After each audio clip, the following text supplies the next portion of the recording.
Hi dear friends and subscribers, welcome to the Cricket Happening Show today. And in this part of the Cricket Happening Show, your host Ram is going to look at, again I won't be able to go into lots of details because there are three matches which I'm going to cover on this. One is we are going to talk about South Africa clean sweeping the series, test series against Pakistan, taking it 3-0, which was absolutely, it was just the inevitable was delayed, but it happened with South Africa winning by an innings and 18 runs. And taking it and making a clean sweep and making it a very, very proud moment for the South African captain in Test cricket, because Graeme Smith of South Africa became the first person in the annals of Test history to actually go on to get 50 wins under his belt as a captain. And what a proud moment it would have been for Graeme Smith. So congratulations to the South African captain Graeme Smith, who really led by example here. And also we will look at India. As far as India versus Australia were concerned, on the third day.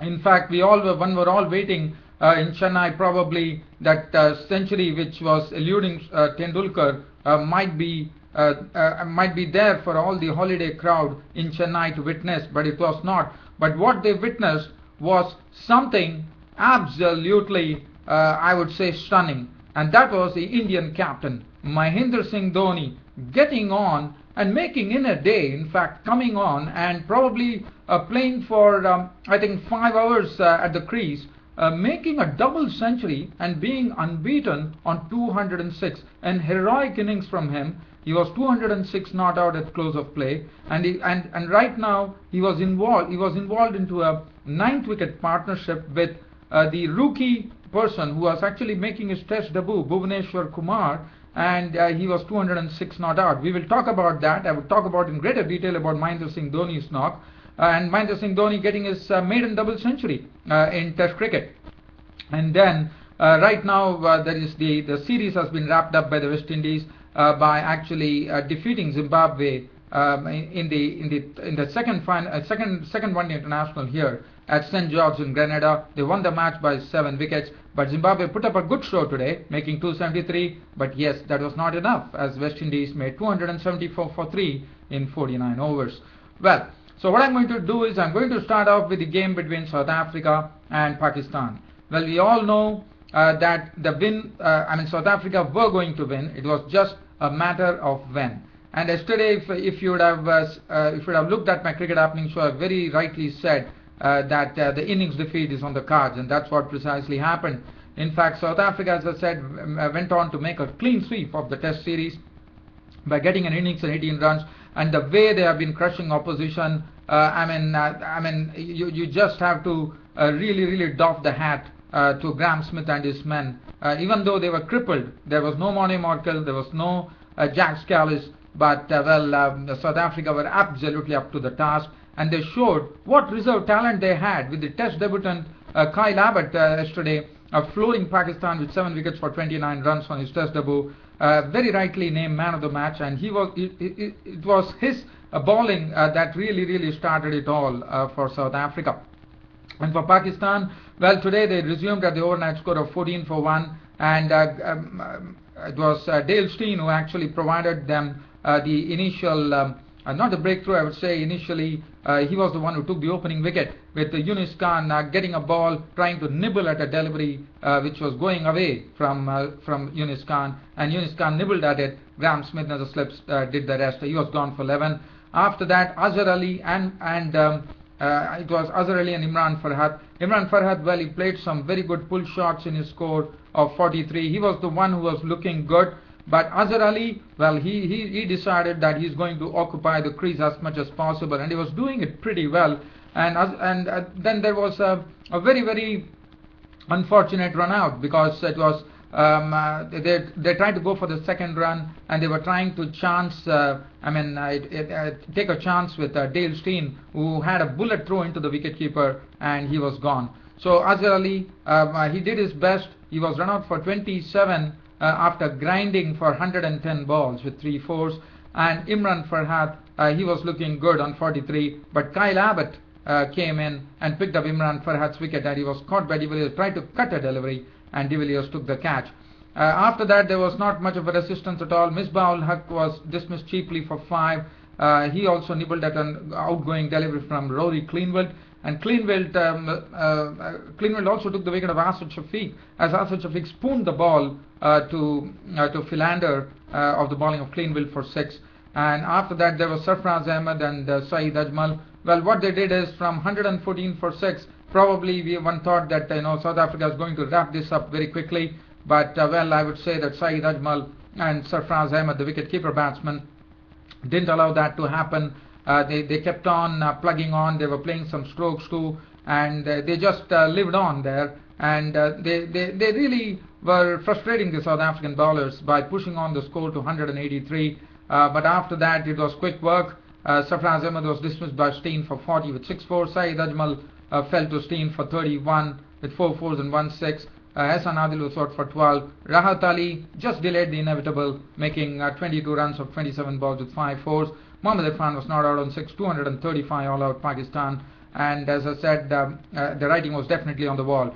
Dale Steyn, 23 overs, 5 maidens, 80 runs and 4 wickets, bowled superbly. Philander, 15 overs, 4 maidens, none for 32. Kyle Abbott, well, he took 9 wickets in the match, adding to his 7 for 29. He had 17 overs, 7 maidens, 39 runs and 2 wickets. Rory Cleanfield chipped in with 2 vital wickets, I would say, of Misbah-ul-Haq and Asad Shafiq, 13 overs, 2 maidens, 33 runs and 2 wickets. Robin Peterson, 10 overs, 2 maidens, 1 for 32, breaking that stubborn last wicket stand between Rahat Ali and Mohammad Irfan, which was frustrating the South African bowlers.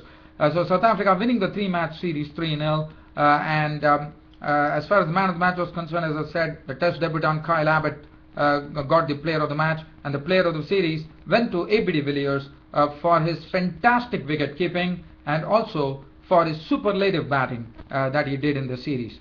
Well, so now I'm going to shift the focus on to the India versus Australia match. That was day 3, and one was probably the Chennai crowd. It was a Sunday crowd there. The crowd was absolutely, it was chock-a-block in Chennai. There was absolutely no place for anyone to move. Such was the crowd there. Everyone would have been probably praying that Sachin Tendulkar went on to make his century. But unfortunately, that was not the case. Well, there was some tight bowling from the Australians. It was a very good strategy by Michael Clarke. I mean, one wouldn't say it's a very good strategy. Probably Michael Clarke went on the defensive mode. In fact, if you look at it, when he started the third day, he had his pace bowlers Pattinson bowling, and Pattinson, I mean what he did the other day, and one was very surprised to see Michael Clarke coming up with the field placing. There was no slip, no gully, only the wicket keeper, and he was probably Michael Clarke was having the feeling that he has to stem the flow of runs or probably block the flow of runs, and probably he was under the impression that he would actually frustrate the Indian batsmen, which they definitely did. The bowlers gave nothing away. In the first over, only 21 runs were scored, and it was a real struggle for Tendulkar and Kohli because they were not really get the ball off the square, and it was pretty good bowling, and they were really sticking to a good line and length. But later on, Tendulkar, when Nathan Lyon came into bowl, Tendulkar well, he disappointed the Chennai fans and also disappointed himself because it's quite a long time since Sachin Tendulkar has scored a century. The crowd was absolutely disappointed as Sachin Tendulkar was bowled between bat and pad. He got an edge onto it and it went and hit the stumps. He tried to play a defense. He tried to actually caress the ball through the cover region, but missed it, and Nathan Lyon was the bowler. He was gone, bowled by Lyon for 81 with 7 4s. But after that was the time when Tendulkar departed. The score was 196. But after that, it was all Mahendra Singh Dhoni and Kohli. And Mahendra Singh Dhoni decided to take the attack to the rival camp. He did it with it's such authenticity that well, I'm sure. I mean, it was what a knock from Mahendra Singh Dhoni. He was along with Virat Kohli. Virat Kohli went on to make 107 with 15 4s and 1 6. He was simply superb with his defense. He had so much time to play the ball. He was hitting all those strokes that he is known for. He used his wrists well. But look at Mahendra Singh Dhoni's knock. What Mahendra Singh Dhoni did, that is what I would really like to dwell about. As far as Mahendra Singh Dhoni was concerned, he decided to take the attack to the Australians, and he decided to play with such arrogance. As you know, Mahendra Singh Dhoni, when he strokes the ball really goes like a tracer bullet, and that's what was happening. And especially when the new ball was taken, Australia might have probably thought that they could actually break this partnership, but Mahendra Singh Dhoni was in no mood to relent. What he did, he just went after the Australian bowlers. Pattinson was hit for a 6, Pattinson was hit for a 4, Mitchell Starc was hit for 3 fours in 1 over, and Mahendra Singh Dhoni and Virat Kohli, they took almost 54 runs in a span of probably 7 overs, and that was the new cherry which was being bowled by the Australian bowlers. And this is what Mahendra Singh Dhoni did. It was a stamp of arrogance, whatever you call it. He was placing the ball, even though Michael Clarke was setting the fields, Mahendra Singh Dhoni was able to penetrate the field, and it was I don't know what to say. I mean, Dhoni just played such a wonderful knock, a stunning knock, I would say. And just look at it, and not only that, he lost partners. Ravindra Jadeja came in, he was out for 16. Ashwin was out cheaply for just 3 runs. And Harbhajan Singh was a very rank bad shot. He tried to waft at a ball from Enriquez, and he was left. And also one more thing I'll tell you, that Mahendra Singh Dhoni, when Moises Enriquez came, when Pattinson and Starc were going for runs, Moises Enriquez was welcomed with a real swat over wide mid-off for a 6 by Dhoni, and that was hit with lots of power and precision, I would say. And I mean, Dhoni was simply unstoppable. 196 for 4, the score swelled down to 324. That's what Kohli and Dhoni did.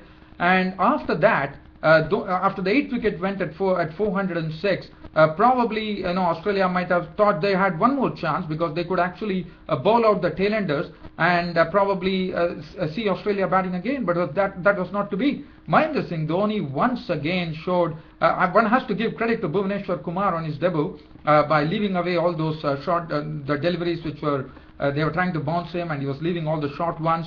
And he was giving good company. One has to really thank Bhuvaneshwar Kumar, who had an unbeaten 16 to his name with 2-4. That too on his test debut. That is something one has to really appreciate Bhuvaneshwar Kumar's knock for his temperament there, match temperament. And Mahendra Singh Dhoni, what he did was he was taking a single of the last ball, trying to shield the last man, Bhuvaneshwar Kumar, from the strike. And as and when he got an opportunity, if he decided that he wants to hit a boundary or he wants to hit a 6, he used to go full tilt at it. And finally, India finished with 515 for 8 at close of play, which Australia would have never expected. Mahendra Singh Dhoni, the captain, not out on 206 with 22 fours and 5 sixes, and it was his maiden double century. So congratulations to Mahendra Singh Dhoni. And any person who scores a double century in a day is something which one has to really doff the hat to MS Dhoni. And MS Dhoni is just onto a record tomorrow. It's just 28 runs short of the highest ever score made by a wicket keeper in Test cricket, which belongs to the former player. It's Andy Flower of Zimbabwe who actually holds the record. Whether Mahendra Singh Dhoni can make another 28 or 29 runs, 28 runs to equal the record, 29 runs to break the record. I wish good luck to Mahendra Singh Dhoni. So Bhuvaneshwar Kumar was not out on 16. 515 for 8 was what India finished with on the third day. They are leading by 135 runs. The bowling figures. Nathan Lyon was the one who was dealt severely by Mahendra Singh Dhoni. Look at his figures: 40 overs, 1 maiden, 182 runs and 3 wickets. The most successful bowler, Pattinson, 26 overs, 5 maidens, 89 runs and 4 wickets. None for 75 for Starc. I'm not going to go into the details because my YouTube broadcast is about to end. So I'm just going to leave away from here.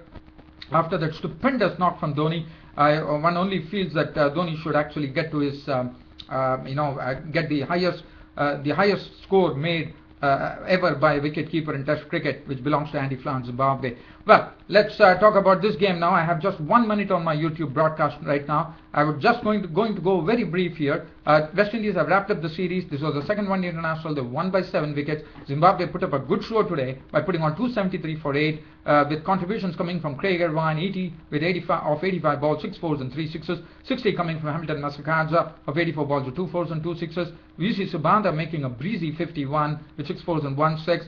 And the man of the match was Dwayne Bravo, because he was the man who picked up 10 overs, 1 maiden, 43 runs, and he took 6 wickets. A splendid bowling effort, his best bowling performance in one-day internationals. And as far as West Indies were concerned, well, they They did it thanks to Ramnesh Sarwan finally coming into form after making his comeback, hitting an unbeaten 120 with 9 fours and 2 sixes of 143 balls. Contributions coming in from Kieron Powell with 57, 42 Diana Ryan, and Pollard finishing it off with a very quick fire 41 of 20 balls, 4 fours and 2 six. The man of the match went to Dwayne Bravo, and West Indies actually already taken an unassailable lead, because there are only 3 one-day internationals and they're now 2-0. There's only one more one-day international to come on Tuesday. So that's it. So West Indies have taken the series against Zimbabwe, the one-day series. Well, on this note, dear fans, friends and subscribers, unfortunately I've had to end this cricket show for today. Thanks for your company and thanks for watching Cricket Happenings. One only hopes that Mahendra Singh Dhoni becomes the wicket-keeper batsman to score the highest number of highest individual runs in Test cricket. Whether they can do it tomorrow, today in Chennai, one has to watch. So that's it from me, your host Ram, for the cricket show for today. See you all tomorrow. Until then, it's goodbye. Thank you.